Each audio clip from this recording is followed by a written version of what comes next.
Hey everyone, how are you guys doing? I thought I would just come on and kind of do a short update on the Daybells. A lot of new things have been going on. Obviously, if you listen to my last episode, there's been 9 new charges. Um, Chad Daybell is being charged for all three first-degree uh, murders. Tammy Daybell, I believe, Lori is a co-conspirator on that conspiracy.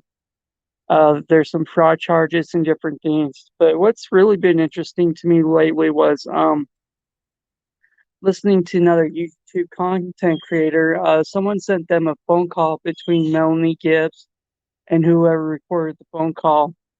Um, what was interesting about it was like how much personal information that Melanie Gibbs was giving this person and how much she knew of what was going to happen to the kids and Tammy and whoever else. This case is such a crazy case. Um, what's weird about it, I grew up, I'm actually a member of the Church of Jesus Christ of Latter-day Saints, or actually a Mormon, and the culture and how I don't know how they take in certain like scriptures or doctrine and like twisted things. It's mind blowing to me. Lately it's kind of seems like with any crime against kids kind of pulls my heartstrings quite a bit, and this one really does, just because the way how these two were raised being in the Mormon faith, and how, families are forever, they're important together. And instead of going on this cool, radical idea on let's murder them, let's kill them so we can be free, or if they become a zombie or whatever reason that, to release their soul. Obviously, something mental is going on with them. It's just ridiculous. But today they did have a short hearing. I was able to see Chad and Lori for a couple of minutes. Chad will keep his current lawyer, John Pryor, and I believe Lori will keep Mark Means. Lori Vallow is broke, so she's become indigent. So basically, the state's going to pick up her phone bill on the financial bills for her lawyer, Mark Means. But what's interesting about this is where everything's finally starting to come together. I believe the prosecutors are able to form a hypothesis, a theory on exactly what happened.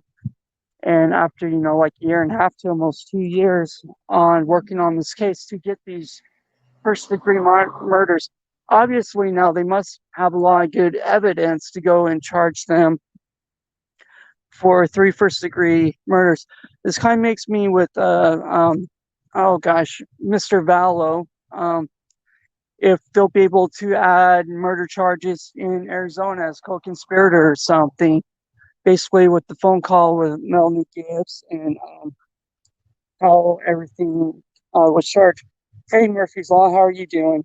So th- this this case is getting so interesting and all. I know originally when I started, I was into the Chris Watts, but lately I kind of been bouncing all over the place. But again, the culture I grew up being a Mormon, and I'm actually still a practicing Mormon.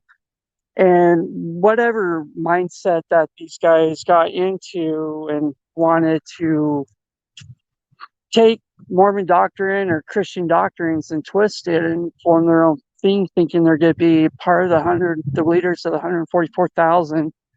And then of all places, Rexburg, Idaho. It's a really small town that everyone's going to gather there. Please give me a break. So I think there's a lot of mental illness that is going on with this case. Whoever's influenced you. Maybe I believe right now, Chad, from the history of the timeline understanding, he's the one pulling strings, manipulating who. But and then again, I could be wrong about that, because Lori, seems like, there's more people dead surrounding her than Chad. But I mean, just with Chad alone, you got his poor wife Tammy, and then you got Tyler and JJ that passed away up in Idaho there. But yet on, Lori's side, you got the two kids, and then you got her two husbands, Vallow and Ryan. So it's just mind-boggling me on like how toxic these two are for people being around them. Apparently, this seemed like to be a warning too. If Chad Daybell's gonna want to offer a blessing and prayer, it usually means you're gone. You're on the hit list. You're out of here. No, yeah, no, I agree, Murphy's Law. They were definitely a victim. But it looks like, again, everything's kind of starting to roll together. I don't know if you been following the case pretty recently or not, but there's definitely 9 new charges that have came. They had a short hearing today. Was able to see Chad for about 10 minutes, and Lori got to see her for a few minutes. There's something going on with her case or whatever, where they had to ask for a continuance. I'm not sure what's going on behind the scenes with her. They did start her hearing late. They were in a breakout room having some type of conversation or whatever. But today, the demeanor of Chad, it was kind of creepy. Like he was very relaxed, smiling, like he was happy to be on camera or something. It's just creepy. I just kind of give you chills just watching the stream on his hearing today. But obviously, with the new charges coming on, the defense lawyers, Mark Means and John Pryor, they're going to need help or co-conspiracy with the charges. Basically, they're going to need help on, defending these two. It's just crazy on that. But on the other hand, on the prosecution side, with I believe her name's Susan Smith, or the new prosecutor that came on from Missouri, she seems like to get things moving pretty good and seems to be an animal. Yeah, no, you're right, Murphy's Law. There's no hearing. Yeah, no reason. Yeah, I wonder if Lori's gonna try to throw Chad under the bus or something, or maybe wants to start some early negotiating plea deals or not, or why they ask for a continuance and not have a time on it instead of just going through the normal pipeline and channels. It was really interesting with Lori today. Um, Murphy, so how long have you been following the case? Just curious.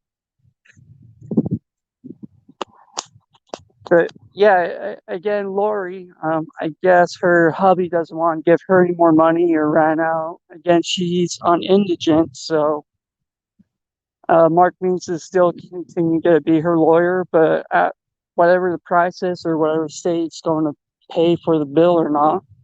Oh yeah, that's another thing too. I believe Mark Means gave a subpoena to Melanie Gibbs and to appear in court and wants a ton of information from her. I don't have the papers in front of me at the moment. If I was at my computer, but it's like 6 pages long and a lot of details. And the grammar was actually good too. I mean, I don't think Mark Means typed it up. Obviously, I think you can tell when he does or somebody else, but the wording, the grammar was actually well on, for the subpoena. Oh, you've been following since the honeymoon? Oh, awesome, Murphy Law. That's great.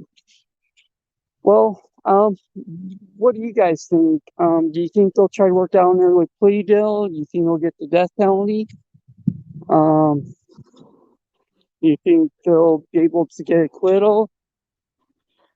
What's your thought, Murphy Law, on that? Do you think they'll be charged or not, or get off and walk? Um, Personally, I would like to see them because how many people have passed away or died is to get the death penalty, but I think they'll probably work something out or get a life sentence without no parole. That's my personal guess. But again, just kind of like with any crime, to me, it's more, I think, the psychological mindset of, these perpetrators and why they want to do this stuff, especially the kids. It just breaks my heart. How could anyone, do these to kids? There's other options and programs. Yeah, I could see Lori turning on Chad just to save her own behind. But her looks aren't going to save her this time. Yeah, she didn't look too bad today with her hair and everything being done today, like half brown, half blonde. You can tell the blonde's starting to grow out or not. But yeah, again, Chad, he just gives me the creeps on his demeanor again, how he was just sitting there, and I wonder what his mindset is right now, if he's thinking he's gonna walk or not. Just the way by his body language and demeanor and how he was acting today. But um oh yeah, yesterday I believe it was JJ's birthday, and he would have turned 9 if he was still here with us. And that's another thing that drives me crazy with cases like this, and it's so fascinating too, is the psychological, like why they do this stuff, what gives them a reason to do this instead of looking to other options. Even like with the Chris Watts case, he had different options and things he could have done instead of you know killing his whole family. um I kind of one of the reasons here with the Daybells, for me, I think it's starting to become more of a financial motive, besides, wanting to get together and shack up or whatever. But maybe it seems to be an easy way for them to make a quick buck. And I wouldn't surprise me or not. Maybe it could be a combination of things. But I wonder too if they'll start having charges in Arizona after this, just because of all the charges and everything's going on now.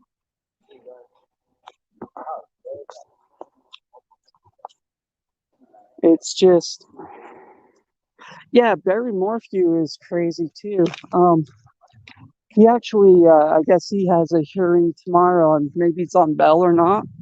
And apparently, he's indigent too because he got locked up or whatever. But it sounds like he's gonna have two decent female lawyers to help him or not. And I guess one of the lawyers got quite a few acquittals or specialized with cases like this, with the husband being accused of killing the wife or not. But yeah, that's a real interesting case too, and kind of makes you wish they'd come out with the rest of the data or not, and what happened to Suzanne Morphew. One case that's really intriguing too, and we don't really know a lot about, going on for 4 years now, is the Delphi case. And like what happened to those two poor little girls. Interesting with that case too, like how much um I guess evidence they potentially do have. Like, obviously they got audio and they got video and have an idea on what the dude looks like, but just no hits or anything. Yeah, it's just crazy. But going back to the Daybells,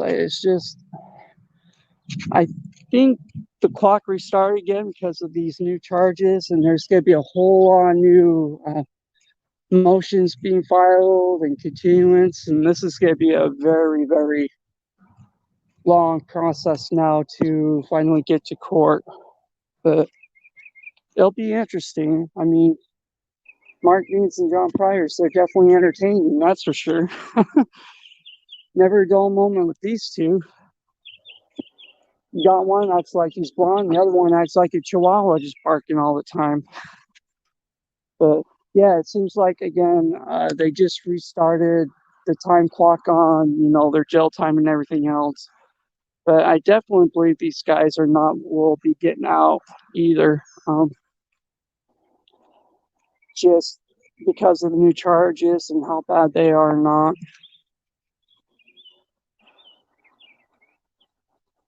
But what are some other cases or anything you guys would like to talk about?